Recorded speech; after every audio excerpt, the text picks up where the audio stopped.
On this week's Bet the Process podcast, Rufus and I have on a dear friend, Kevin Cole, to talk about the NFL. And essentially, all we learn is that nothing really matters. It's a small sample size. Everything's a small sample size, blah, blah, blah. So don't have any real takes. No, no, no. We go through and we talk some good NFL ball talk. And then we also have some reasonable talk on college and why there is maybe some value in this line. Spoiler alert, it's not what you think. So with that, let's start the process. Welcome to another episode of the Bet the Process podcast, where Rufus is in New York and I am in the Bay Area. We had it was a pretty rough NFL weekend for me. I'm not going to lie. The games I felt really good about, and this is like a funny thing because I'm going to go on Kornheiser this week, and I went 1-4 on Kornheiser. I've had like a very good year on Kornheiser, so I'm like still way above break even. What's your record? I think it was like going into last week, I was like 40-27 or something like that. Yeah, Like that's I was, very good. yeah, yeah. But now this is going to this is So going now to be, 41 and 31. yeah, something like Still that. very good. Yeah. You should be doing this Uh, for a living. what's that? You should be betting NFL for a living. Yeah, there's been some college there. Some of your college is mixed in there, so it's not like Ah, all NFL. But like my NFL's been all right, reasonable. Except last week I was 0-3, and again like I bet, and these are like real bets, right? I bet like Green Bay at I think -110. I get Jacksonville average price at -105.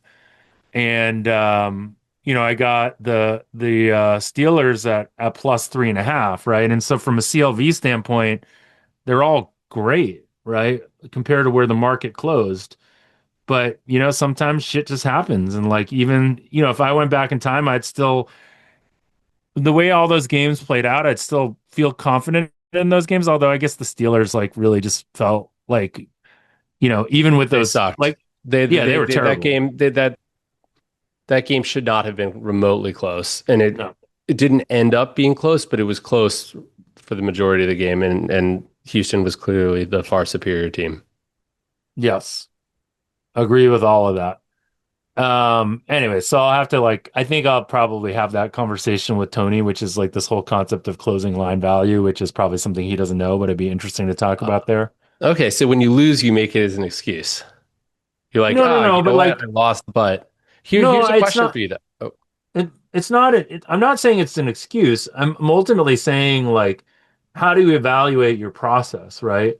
And what I feel like my job is on that show is to like just represent a different point of view than Chuck Todd or James Carville or a monkey, which are the other people that pick games. And ultimately it's to talk about a concept of this being a market. And if theoretically if you have beat the market over the long term, you will win, right? That's the theory.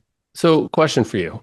You said you got all this great closing line value, but if you were able to, if let's say on an exchange, if you could have at a vig Right. free or no vig price, take the other side at game time, would you have? Would you have cashed out that No, CLV? but that's just me, right? Like I enjoy the sweat. Like I That's true. want the I sweat. can't Like ever see you it's hedging like I'm it. not just doing this to try to make money. I'm doing this to like have something riding on the game. Now, if this were my occupation as a job full time, would I think that way when there's that much vig to be had? I don't know, man. I just never looked at it like that. I've never been interested in top-down betting personally. Like I'm not like I'm more interested in like origination and taking a position personally. That's just me. I'm not saying that's right or wrong. That's just me. I agree. You agree what?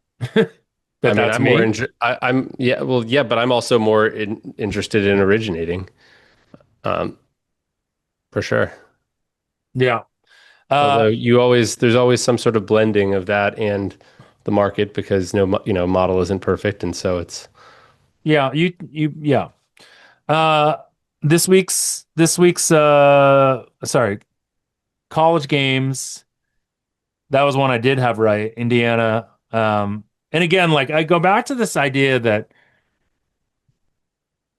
I like wonder about I finally, I think you said last week, Indiana's finally getting respect from the market, right? And that line, um, was three and a half, went down to three game time, was never really in doubt, I would say, arguably, but part of that was obviously turnovers. Um, this week, Yeah, the that game, was that what's first in, play was a pick six, and then the yeah, fumble, the throwing it off of, hitting the ball on the back of the running back. yeah, it was a There mess. was some, yeah, So the question is then, is it clear then that because this line, the look ahead line, like literally going into the game was 5.5. Okay. You know that, right? Like that was what was people were posting as I the look didn't know, ahead but line. now I do. Yeah. And then when it popped 7.5, which shocked me. And it's now at 8.5. And again, like Recency Rufus and bias. I I are mean, sitting on Indiana future. And I've had a bunch of people that listen to us tell us that they have 40 to 1, 35 to yeah, I 1 love it. Indiana. Yeah. Uh, You're welcome. and what's that? I said you're welcome, Yeah, thank you. Or whatever. Anyways, or so whatever. we're obviously big Indiana fans. We believe in it. Is the market now overreacting? I Because mean, the I reaction, think they looked so good against Oregon, and I mean, they dominated that game so thoroughly, but despite the stop, but turnovers and all that. isn't part of that domination the three turnovers that if we fundamentally believe like have some level of randomness to them, like hitting the ball falling out of his hand, all that kind of stuff. Like the pick six was a terrible pass. Like it was like advertise, I'm throwing it out. I'm It throwing it was a very out. good play by the DB reading it, though. Two. Yeah, great. So are we now at a point where the market is overrating Indiana? I mean, I think arguably we are, but I don't. I also think that they were completely dominant, and despite the turnovers, I mean, if you look at what they actually did on offense, um, and on defense until when the game mattered, it was not close. I need to pull up the metrics, but This is a classic test of will for me, this game, because I'm going to want to try to put more of a position on for this game, I but know you don't. You're like the opposite of a hedger. You're like, oh, I yeah, have a I'm great going to chance want to to put hedge. You're more, like, no, but like I don't even know what I would put on. Like I'm not putting on more Indiana money line or I've been completely terrible on totals in college, so I don't know what I'm gonna do. Probably just watch and hope Indiana wins. You think I'm gonna be able to do that? Just sit on my hands and just watch? no, I don't think so. I think you'll have something. Yeah, I What think would you'll you have guess I Indiana bet? anyway. I don't know. Come on, you know my psyche. What do you think I'll bet? You think I'll sit there waiting and waiting, waiting and hoping Miami scores first and like jumping on some in-game Indiana money line? Maybe something like that. I'll probably end up betting second half under. That's just seems like what I've been doing and not winning in. So By the way, I'm looking at the drive log for the Indiana game. Indiana's first touchdown or their first offensive touchdown was 75 yards, and they had a 7 play drive, 25 yards and a punt. 3 plays, 3 yards and a touchdown. 4 plays, 61 yards and a touchdown. 6 plays, 19 yards and a touchdown. So you're right. I mean, it was not incredibly long fields. They made the most, and then they started the third quarter with an 11 plays, 75-yard touchdown drive. I do agree that I haven't actually like my readings aren't going to change that much just based on 1 week at this point, but and going into and I still haven't I haven't run the messy Peabody, but I made it Indiana minus 5.6 before the Miami and Indiana games. yeah, So so my I guess would is agree that that's probably an overreaction, especially given that, you're gonna have tremendous value on Miami yeah, because Miami played, like I can't imagine your numbers are gonna adjust that much for that Indiana game. They played great, but Miami played well also against the team that was good in your ratings. So it's like, yeah, I don't yeah. know. I mean, they I mean, they played decent. That the game play was probably is fairly, bet Indiana and hope for a middle. I'm sorry, bet Miami and hope for a middle. yeah, that's probably the Because most like likely, this is a situation where I was talking about don't hedge unless there's EV for unless you. there's an But edge. yeah, it's gonna be edge. Don't hedge unless there's an edge. Oh man, I'm gonna have to go on court And I hedging. actually had some Oregon from earlier before that line moved down um, against Yeah, you Indiana, said you liked sadly. Indiana, Morgan slightly. I remember. Yeah. All right, let's welcome in Kevin Cole to the Bet the Process podcast, and we'll talk to you guys all again Next next week. week. Bet, bet, bet the process. We now welcome in one of our favorite guests to the Bet the Process podcast. It's a young Joe Buck lookalike, Kevin Cole. I think I'm No. too old now. I'm probably too old. I mean, I may have mentioned this before. I've gone from Macaulay Culkin to Ian Ziering. For those of us, I'm dating myself here. For those of us who know 90210 fame, that might have actually been the closest at one point. Now transitioning to Joe Buck. Well, we'll see where I go next. Who do you think Rufus's doppelganger is? I don't know. That's a Oh good God. question. I'm not. Well, it's hard now because in this recording right now, he's wearing this cap, so it makes it a I'll little. take it off. I Although don't I know. haven't I showered don't this morning, know. so my hair is like not well Like coiffed. Rafe Fiennes or whatever you're supposed to say his name. Reese Fonz. You know what I'm talking about? The guy, the actor, isn't. Yes, Reese Fonz. I've gotten that. That's the one I've gotten the That's most. the closest I can come up with. Definitely more complimentary than Joe Buck, but not to besmirch Joe. But I think Joe's actually moved up the rankings, at least as far as how much people like him. People used to really hate him when he yeah, first started. That's true. I actually like him now, and I used to hate him. So I'm representative of the populace. Okay, do me. I do too. Who's my doppelganger? Uh, My doppelganger is obvious. is It's it? I don't even know. You tell it's me Hideki then. Matsuyama.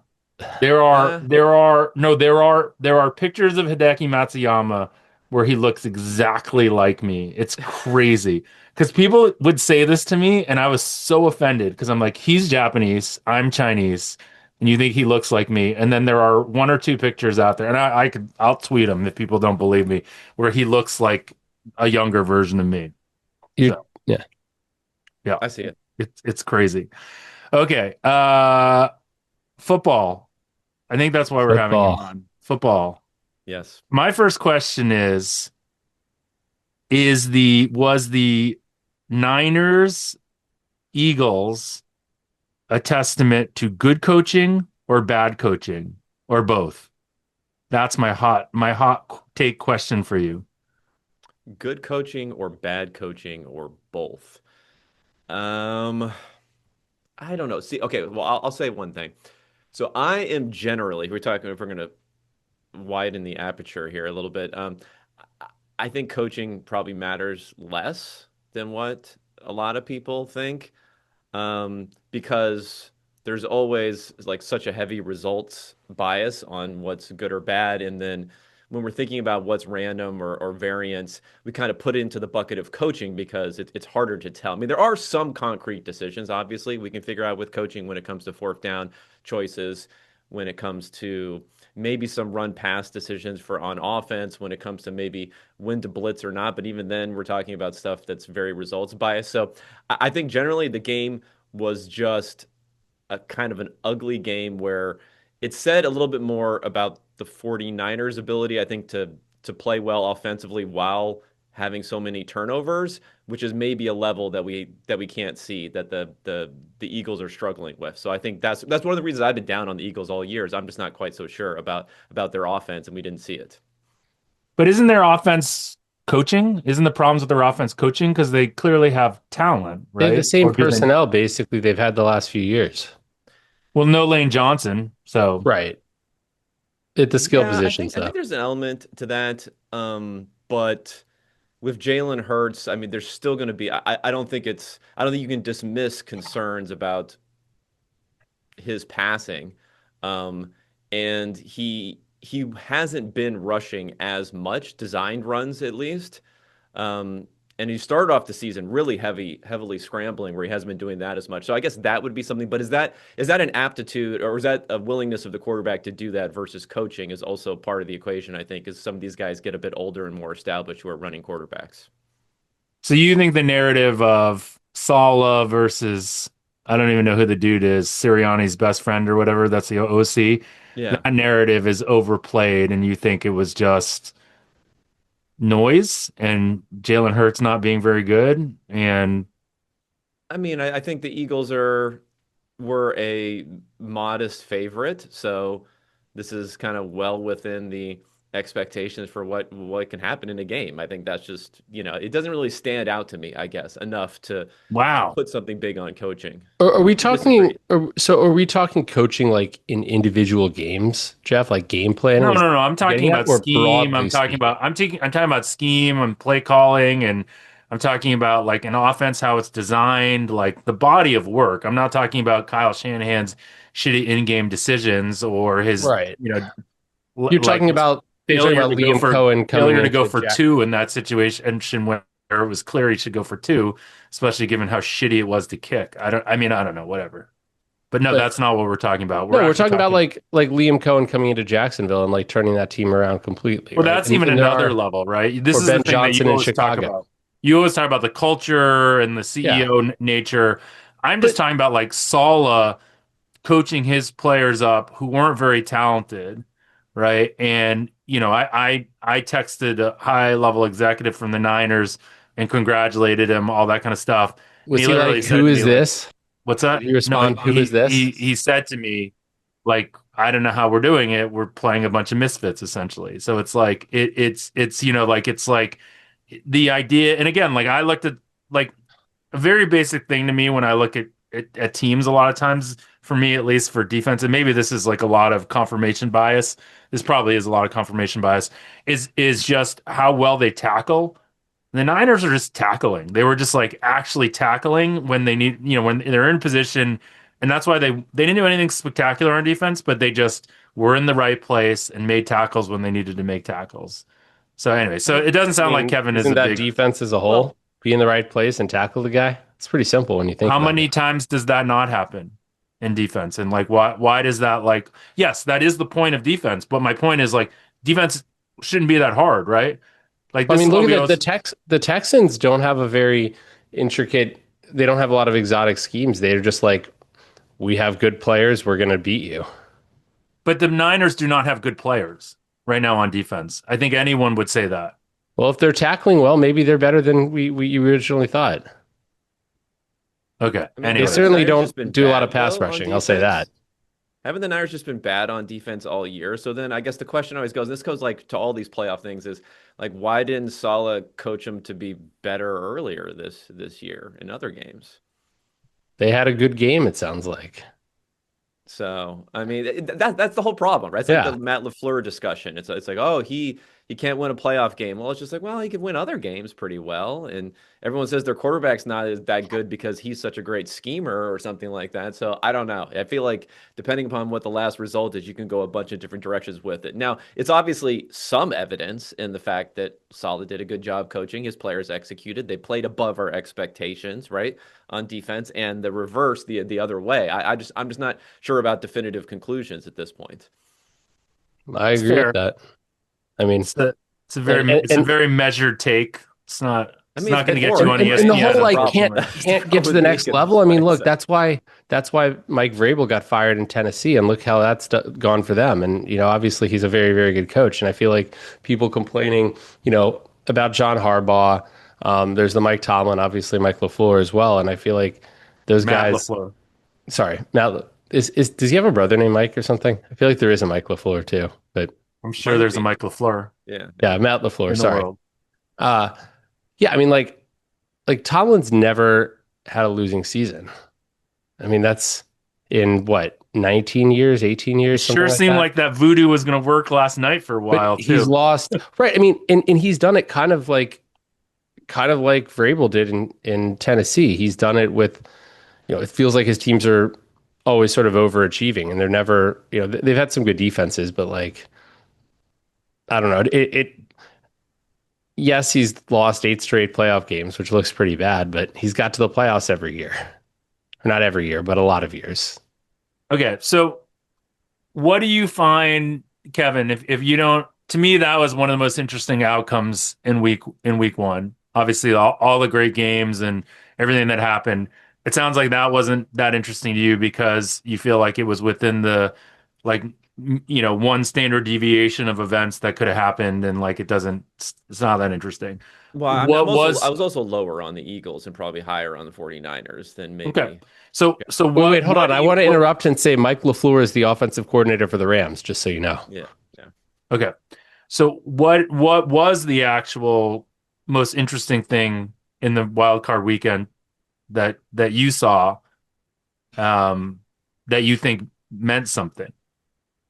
Sorry to put you on the spot.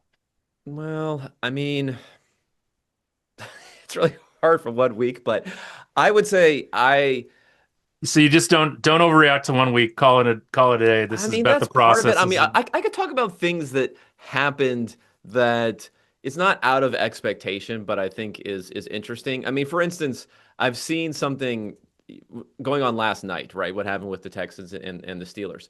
Um, I think some people are maybe misdiagnosing CJ Stroud based upon they're kind of like this guy didn't have to do anything in a way, and his team still won, which is true. Like if you net out everything that he did in that game, it came out to exactly flat like efficiency by EPA, which is a little bit negative because you're hoping, on dropbacks, you're going to be a little bit better than that.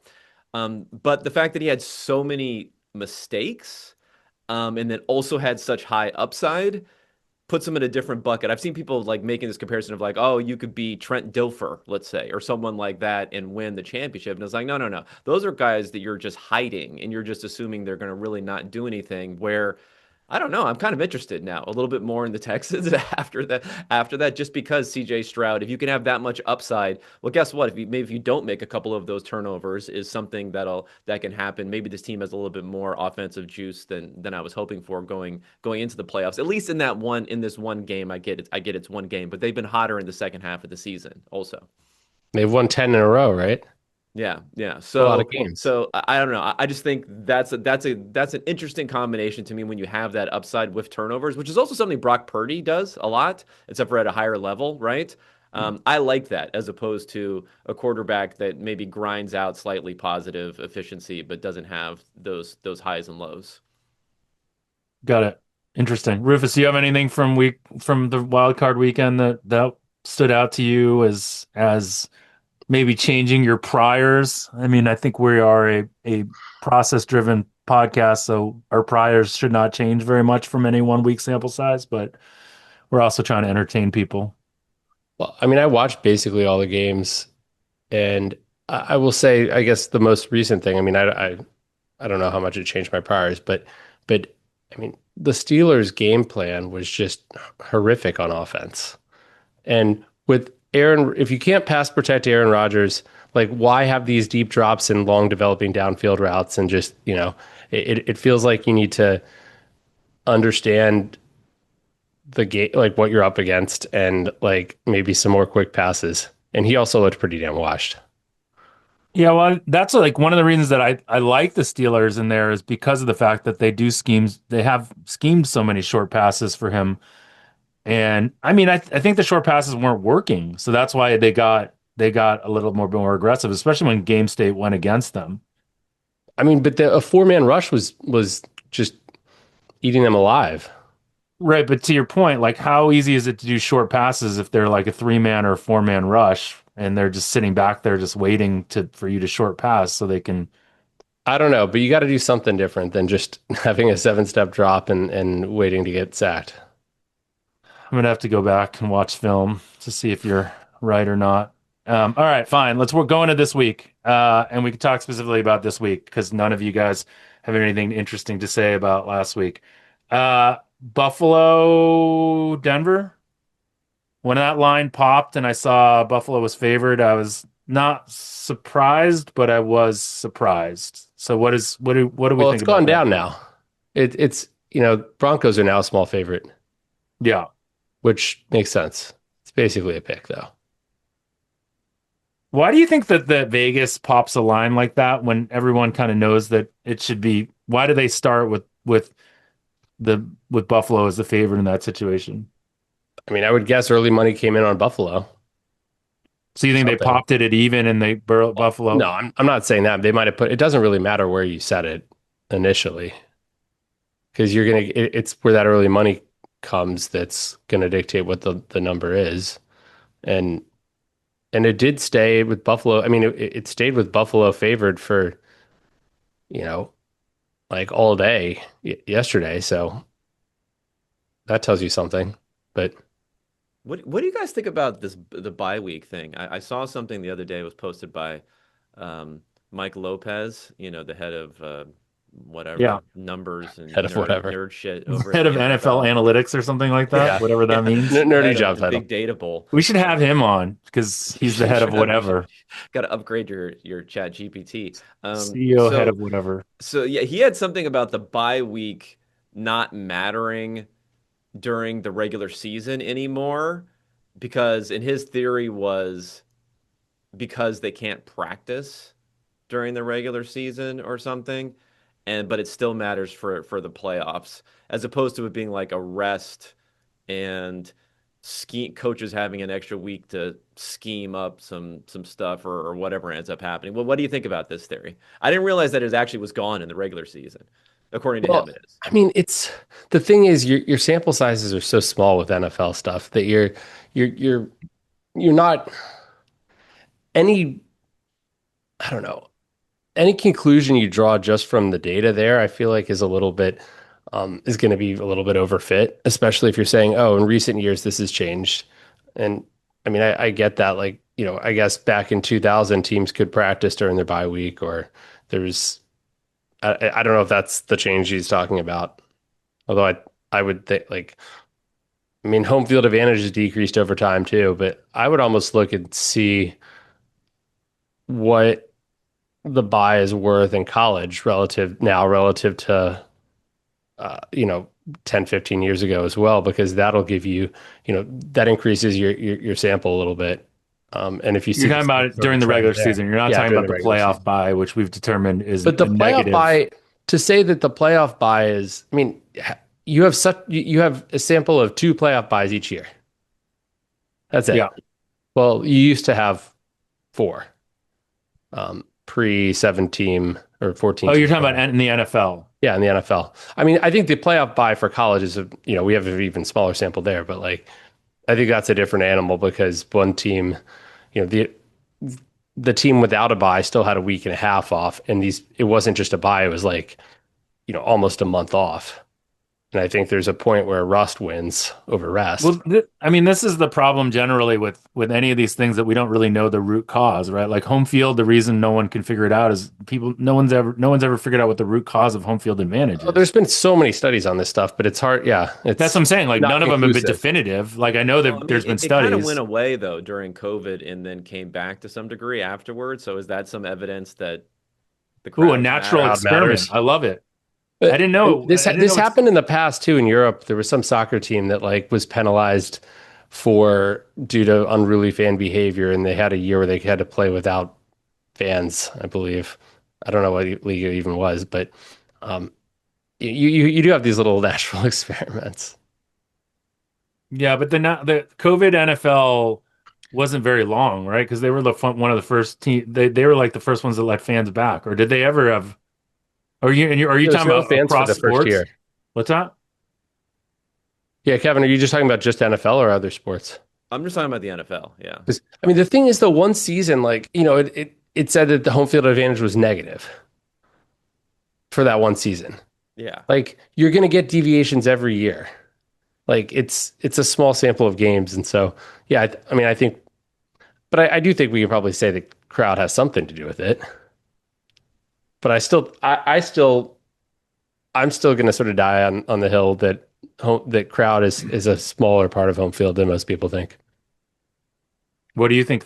You've always said familiarity, right? Familiarity, yeah. Like Comfort, familiarity, lack of travel. lack of travel. Although I think home field's decreased as travel accommodations have, travel has gotten easier and better. These teams aren't flying. They have probably planes with all customized private jets rather than like being crammed in economy with a bunch of 6'7", 320-pound linemen um, trying to get Okay, so settled. so back to Buffalo, Denver. Do you guys agree with Buff? I mean, I know it's a small amount, so probably I'm not going to get any kind of real answer here. Should Buffalo be the favorite to win the FC right now? Yes. Yeah, I think so. I mean, this is maybe something I could have mentioned as a big takeaway for the entire playoff bracket is with these eight remaining teams and the quarterbacks on these teams. I'd have to look back into the past to see, but I'd be at least my perception of Josh Allen versus everyone else. And I know Stafford and May had good seasons this year, but kind of, go forward perspective, Allen being probably the best quarterback in the NFL, or right there with if you still like Patrick Mahomes, I guess it depends. I still do, but a lot of people don't. I think he might have one of the bigger gaps like over the field as far as how good he is. I mean, he really is that good. And in the playoffs, when he runs the ball like a madman, he doesn't get injured, is that much even better. So I think that's an interesting dynamic here. Like if we ever had such a separation at the top where I think Allen is like in his own tier, maybe a couple of tiers above the rest of the field. So then, in your minds, then the Bills should be favored in going into Denver. I mean, No, I I think don't. they should be, but You do? it depends. Do you think they should be, Kevin? I think they should be. I mean, we're talking about a slight favorite, of course, but yeah. I mean, Denver coming off the bye, Denver with the altitude advantage, a little extra Supposedly home. that dissipates during the season. I don't know if that's true or not, but I remember seeing numbers years ago that it was the strongest in September, and then it kind of it went down as the season went on. Did Maybe, but you? at the same time, there's actually a tangible reason to think that home field advantage should be bigger, larger. And so my prior kind of is even if we're not seeing it as much in the data, that it should be. Yeah, yeah. Is so the Buffalo thing is interesting because did you feel this way going into week one, into the wild card weekend, i.e., were you one of the few people that actually liked Buffalo against Jacksonville?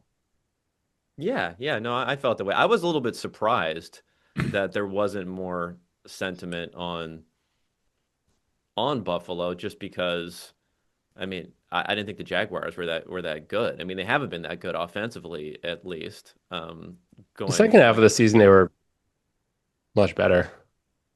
I mean, we well, basically had the opposite podcast last week with Judah, where essentially Judah thought like a thing he liked the best were Jacksonville alts because he just didn't think Buffalo was very good. Um, in but like our in what's my bad about them? Just defensively, I guess we were saying well, they're not good. in my chat, like there's a NFL chat that I'm in right now where one of the guys who's very sharp was like that Buffalo's defense is the best it's the worst run defense to ever win in a playoff game.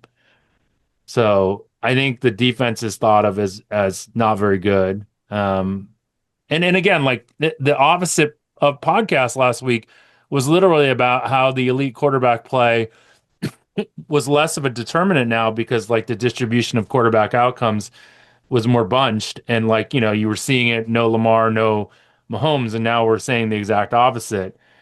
Which again, like you didn't have the luxury of coming on last week because we didn't invite you. But if you had, it would have been interesting to have this same conversation, going into it because almost everyone that I knew, and Rufus, you tell me whether this is true. Like most people that I know that bet the NFL, they were betting, in any kind of sharp way. We're betting Jacksonville last week, and that line went from even to minus 130. I think is what the money line might have closed at.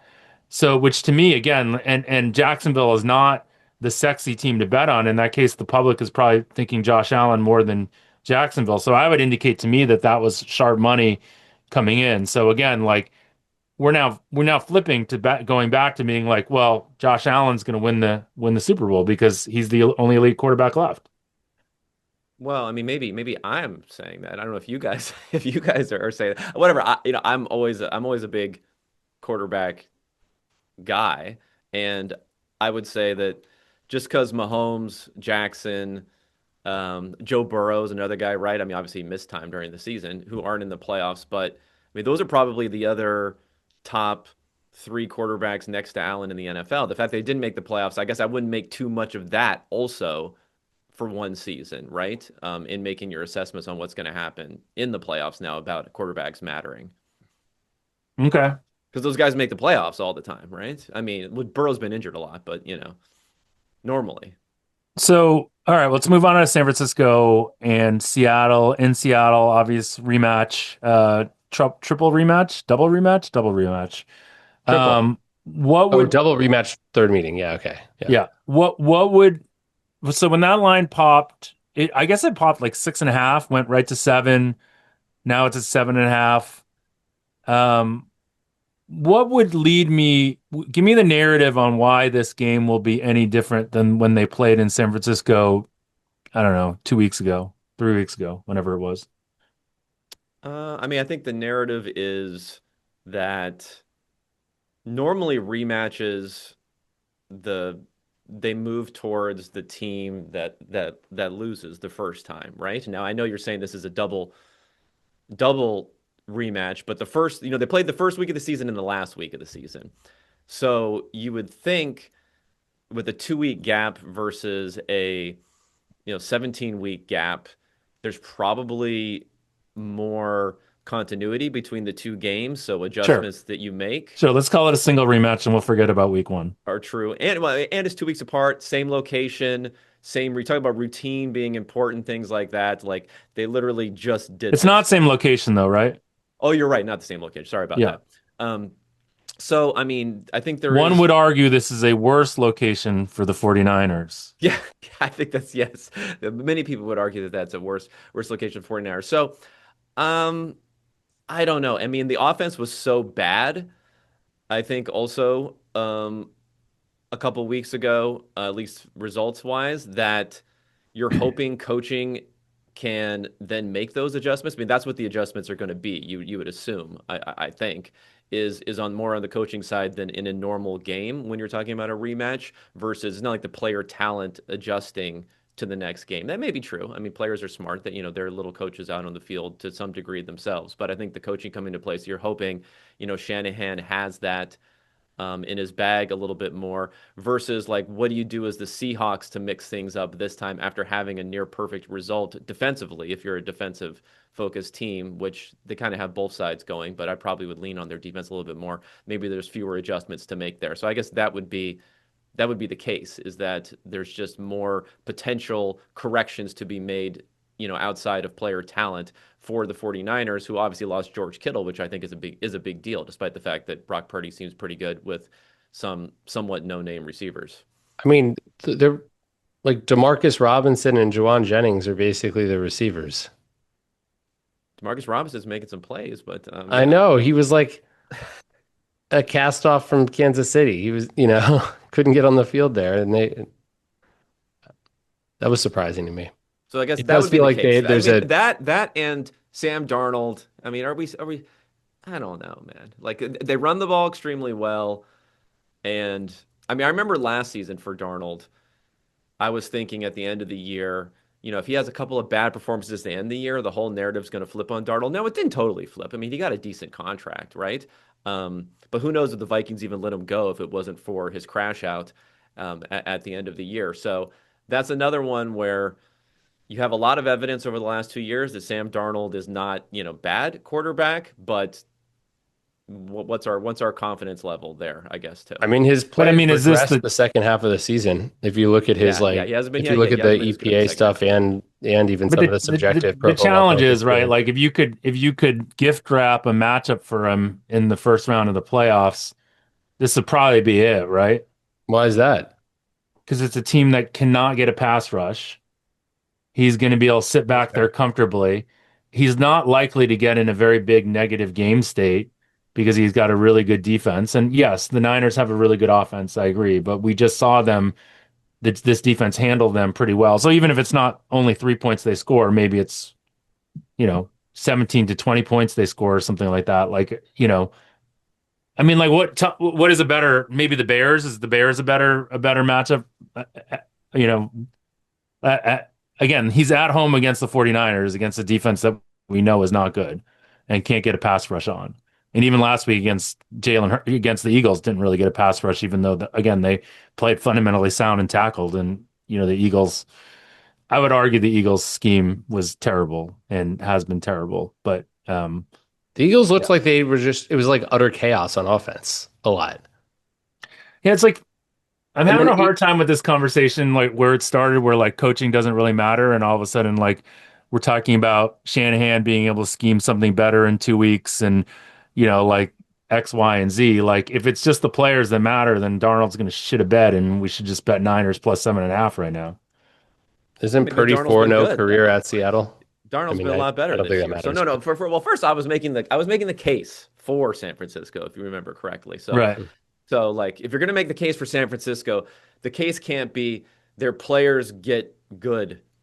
So right, their bad players get good over Like the course Bosa of the has a miracle surgery and plays, and Fred Warner comes off and plays, and I mean, I guess the Trent case could be Williams the plays an players are entire better than game, how and they've been performing, right? That could be another case. The players are better than they're performing, or just generally like bad defense.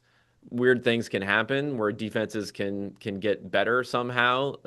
Something can click maybe defensively. So that would be a player based argument. But I mean, I think with Seattle, it's like their defense is really really good. Their offense is good, but are we confident in Sam Darnold? So no. you could keep if you keep the game close, maybe some things can happen. Can happen for you. okay, so But I do agree with Jeff's take though. The fact that like Darnold not facing pressure is going to, I think that's the Yeah, situation you yeah, want yeah, for yeah. him Darnold for Darnold his is a guy comfort. who He's rhythm. traditionally like I've even plotted this where he normally comes up well in my quarterback adjustments because he gets points back because his turnovers are so egregiously bad by EPA. But then maybe that's just like a Darnold thing. Like when he makes a mistake, he makes big mistakes He sometimes. sees Whether it's ghosts sometimes. yeah, Yeah, but yeah, then like exactly. just from your CJ, So if you don't if you, and it's I think it is partially pressure. I mean, we saw what the Rams did to him, right? That's the one that sticks in everyone's mind most recently from last year is when they got a lot of pressure on him. It was a complete meltdown at that point. Him But dealing with last it. year and this year, Yeah, yeah. twice. okay, so let's go back to this concept of what the line is. So do you guys all 7.5 seems right to you, or you think it should have been 6.5, or what? Do you guys agree with that line move? I mean, I agree with the line move for sure. I haven't updated for last week yet, but before I would have made it 9. So Yeah, the line seemed very short to me when it opened. And I'm surprised it's not at 8.5 right now, but it seems like it's holding pretty steady at 7.5. I mean, my numbers would have had it a little bit tighter, but my heart is telling me no. So I don't know. so the total, and I'm not betting NFL totals, at least not originating anything myself there, but like the total seems rather high to me. 46, 45 and a half. Doesn't that seem high given what, the Seattle defense and San Francisco not having anybody on offense except McCaffrey? They have Jawan Jennings, they They have have Juwan Demarcus Jennings. Robinson, they have some random dude Kendrick, off the they they have have Tonjes, they have they have Kyle Bourne. Juszczyk basically playing tight end. Dude, Kyle Juszczyk's the man. He is the man. He should be the focal point of their offense.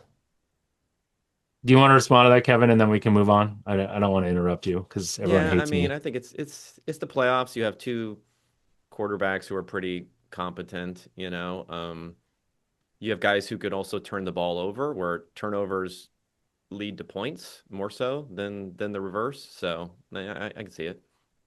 Okay. Uh Patriots 3-point favorites against what now, like this morning, feels like the best defense in the history of the NFL. What do we think about this? I mean, this is like I think like the Patriots thing as a Patriots fan is fascinating because I think one of my buddies came over to watch the game Sunday night and he's like, I'm really nervous because he's a huge Patriots fan.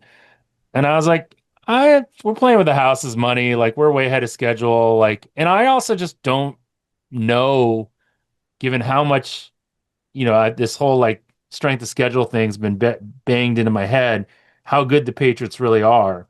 Now, so what do we think about this game? Is this going to be oh wow, it's midnight for Cinderella. There's finally a good defense in front of them.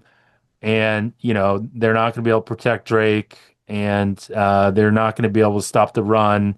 This is the game where we see the Patriots' true colors, or is this three lines short for a team that has as explosive as offense as the Patriots do? I mean, my numbers have it as the Patriots should be even more heavily favored, but Me I too. think what's built into that is all the concerns that you talked about. So, um, I don't know. What did you Like all your think your of Jake? numbers, you feel like don't correct for strength of schedule enough to understand whether, like you just play the teams that you play. So that's kind of what the data you have is. Yeah, I think that can be part of it. I mean, I think you have the ability to adjust um, based upon the strength of schedule as what looks to be appropriate. Maybe there is something, and this is part of what people intuitively thinks. Part of their like intuitive modeling process in here is maybe there's something where even if you're outperforming expectation against a bad team, it's less.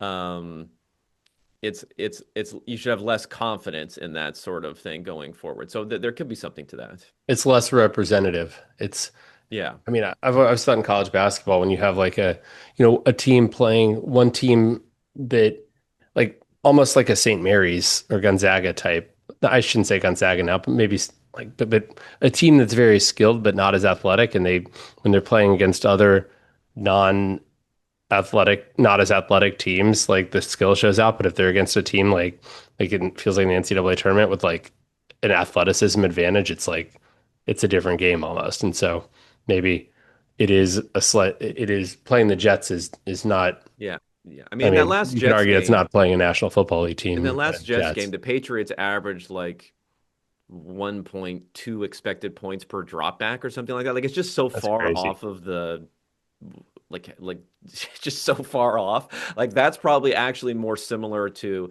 someone in a closer matchup putting up, a really good number like point 0.5 or point 0.6 than it is if you're trying to extrapolate out any sort of linear manner for what's going for what it means. It's hard, and like I've realized this. I think Massey Peabody kind of has a flaw in the sense that I think we're overrating teams that win in big blowouts because also we de-weight like garbage time. So and we don't have. We're not saying oh this game is worth less because this game is worth less overall. And so essentially those, which is I think wrong. Um, Although you can make an argument that I guess it depends on if you think every play should be worth the same or every game should be worth the same. But if you say every game should be worth the same before adjusting for like time decay, then what ends up happening is that you're like, oh, this first half in the Seattle game is worth a lot because is worth more because the second half essentially didn't happen given it was all garbage time. And the Seahawks were up 35 nothing at the half and put up crazy numbers on offense and so I think it's kind of like yeah. So it's kind of the same argument though that the bad playing really well against a bad team, especially early in the game, at least for an SCP, but I think inflates the team a little bit artificially. So do you guys have enough confidence in your numbers versus this noise that we're talking about that you would bet the Patriots, or concern over strength of schedule and how that fits into your numbers? I'd bet Patriots at Vig Free. I'll put it that way. -3, big free. Yeah, I mean, if I could get, I'm not gonna pay like full juice to do it. Like if I can get filled on an exchange or something like that, that would be. You'd bet him at 2.5. If the market's three, yeah. If the market goes to 2.5, would you bet them at 2.5? Um, minus one, like at 2.5 minus Minus one, 110, two and a and the half. market's 2.5 Vig Free. I I'm probably not asking you if you understand how to do top-down betting. I'm asking you if you have confidence enough in your numbers, if this market moved to 2.5 no, I minus don't. 110. Okay. Kevin, I mean, why not? I mean, I would say yes. Go ahead. I mean, because we can always do this, right? Anytime I have a number that's off of the market, I can always say, well, there's this factor and that factor. So I think it's a factor, but I don't know if it's that big of a factor. I also meaning don't the show it as a the huge concern edge. about, sorry, Rufus, meaning the concern about your your numbers, like the strength of schedule not being incorporated well enough into your numbers. Yeah, You're saying yeah. like I think the anytime you market. want I to think the poke a hole market in a seems to be model, you on can that. poke a I think hole in a people in the model. market has been on that all year, at least versus my numbers. So, yeah. Okay. And by the Rufus, way, sorry. Jeff, the reason for me not like it, well, A, I haven't updated with with last week's games yet, and I before that I make it 4.5, and I feel like Houston's going to see some. I mean, I think both teams will see some improvement, but also I just don't. Would the Patriots see an I don't think improvement? I don't know. I haven't been betting widely available NFL sides all year. Right. Well, that might be a more important thing to talk about, which is that you're not betting, you don't believe that NFL originating for you is beatable. Well, I don't trust myself to beat like especially later in the week or after price discovery's been done to beat a market after paying the vig. But if I can, I think it's directionally correct enough that if I can lower that and especially on exchange, if I can essentially get a vig free price, then like yeah, I mean I think that's kind of been a lot of Or a no vig a price, no vig the price. former I've the been former sponsors of this podcast, but okay. Kevin, did you have something there? We interrupted you. No, no, no. I was just saying. I mean, just a larger point of the market seems to be really on this the. I mean, they're not at least I think it's not the Patriots are not being valued at least offensively in the way that they've actually performed. Even if you try to do a my strength of schedule adjustment, so it's probably fair. So it's almost like they're over adjusting for strength of schedule. That's why there always seems to be like a little bit of value on the Patriots. Because last week That's we saw a little bit of value in the Patriots, I think, by most analytical models that we saw. Okay, last game, Rams 4.5 going into Chicago. Probably the biggest story there is going to be the weather, right? It's going to be very cold. Who knows how windy, but it's going to be very cold for sure. We know that well, at cold least is Jared not. Goff is not the quarterback for the Rams anymore because that guy cannot He's play in cold weather and he's not. he's not. update your models. Update. There is an older white man playing for the Rams, which is something that you tend to like in your models, Rufus. So Did you see I Matt love older Leinart white men, said? Jeff. I've said what? that See, for this you. is a good one. Matt Leinart said, "Is Stafford now? Do we have to consider him a top five quarterback of all time?" That was his. No, Yeah. And then when someone pushed back, he's like, "Okay, top 10? Top 10?" no. It's just like, "No, not top 10 either, guy."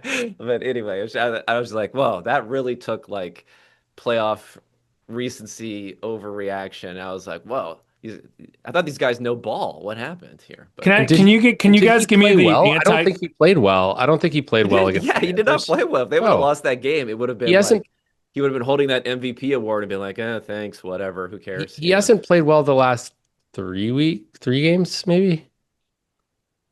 Yeah. I mean, There was a lot of wind in that Carolina game. there was. Yeah, that I think that was like again, I was on this text chain and we are kind of joking because one of the people kept talking about that he thought the wind was much worse than it looked like on TV. And then he said, "Oh, after all those kind of like comebacks in the fourth quarter, he's like, oh, maybe the wind's dead." And right as we were saying that, the ball blew off the tee. Like, oh yeah, there's a lot of wind there. Uh, well, I You mean, have to. You can't like as Tom Brady showed me. You can't let the point of the ball get elevated. Did you see Right. that? I Where mean you, that You makes sail it sense, in the right? wind. he was doing a demonstration of Like throwing like we've all basically if you studied because lift and that's the ball will aerodynamics and float fluid up. You know, dynamics. So, you need that C shape, not the U shape. Yeah. um, It helps to be 6'5" also, so then you can just It's throw true. down at all times. thoughts on this game, or do I need to produce a bullshit narrative for you guys to react to? Because I can do that in spades. I mean, what do you all think about the Bears? That's what I want to know. I mean, I guess I've been lower than the general fan public on them all year, but of course that's expected because their record Yeah, has been so good. Um, but the metrics haven't been as good. yeah, yeah, it hasn't been as good. Um, I mean, I really liked the Packers last week. So what the hell did I know? It looked pretty good at halftime. Also Did like the Packers. Also, So I mean, also I me still too. think the Rams should be favored by even more according to my numbers. But who the hell knows? what do you Same. have them favored by? Like 7? It's It's bad. Let me see. Hold It's on. so off market that you're embarrassed to tell us. Yeah, kind of. I You mean, know for the me, game it's is in 5 Chicago, before. right? I know the game's in Chicago. No, I know that. Rufus, you do need to do a Um, weather adjustment in this game. It's outside. It's outside. Rufus a lot of time does weather adjustments for indoor games, and then we have to tell him that actually, he I'm I has to. not do. that far What off. are you I'm more talking in like about? the 4.5, 5 range. I'm in that same range. But Jeff, I was the one saying that weather was going to matter last week, and you were like, "No, it's not." You're like, "It's not going to be cold. It's not going to be windy." Remember this? Play the tape. In the Northeast. Yeah. I mean, which game do you think weather mattered a lot in?